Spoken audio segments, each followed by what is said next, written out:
My first experience with African drumming was in Ghana when my wife and I took our first trip there in 1999, just after we got married. And we spent some time in a couple of villages where they were carving drums.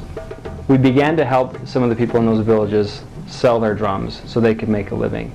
And as a result of that, I became more and more interested in drumming and decided I better learn about this. If I'm going to help them sell their drums, then I had better learn about drumming myself. So I've been drumming for about 5 to 6 years.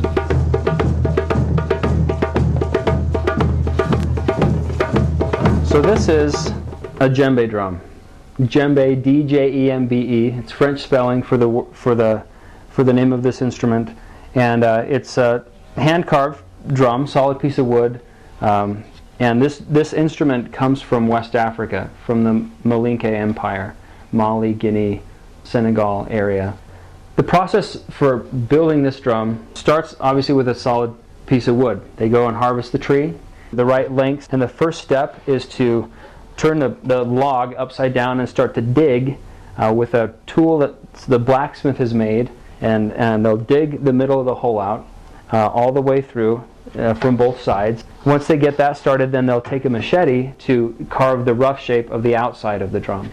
And then they'll just begin to use finer and finer hand tools to shape the drum, hollow it out. From there, they use rebar or any other kind of metal that they can through the rings at the top and the bottom, tie on these loops. They'll wet a goat skin and install it. And then, depending on how tightly you pull these ropes, the drum can be very high and very crisp and very loud, or it can be softer and a little bit more mellow, depending on the tension that you put on the drum.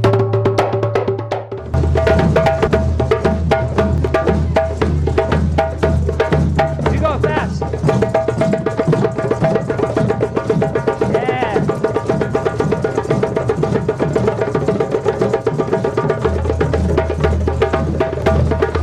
In the creation of one drum, there are about 30 to 35 different individuals or parties or families who will benefit from the building of one drum. Everybody in the process gets a piece of the pie. And so one drum represents livelihoods for a lot of different people. And that's why it's so beautiful to be able to be involved in this process, because every drum that we sell, we know that we're able to turn around and buy another drum and a half and keep people with food on the table.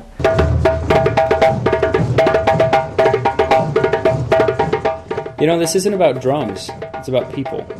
Drums are created by people who have a skill, who are working to improve their lives. In addition to providing jobs, the drums are a platform for raising funds for humanitarian use with Africa Heartwood Project. When a customer buys a drum, we actually ask them to make a donation, and they can choose which project they want to donate their money to. Because of the drum sales, we're able to cover 100% of the overhead of Africa Heartwood Project, so that 100% of donated funds go directly to the project the donor selected. Without the medium of drum sales, we wouldn't be able to continue the clean water projects, the orphanage for refugee children, the support of vocational training for deaf kids, not to mention the sustainable livelihoods for the drum carvers. And 1, 2, 3, and... Good job.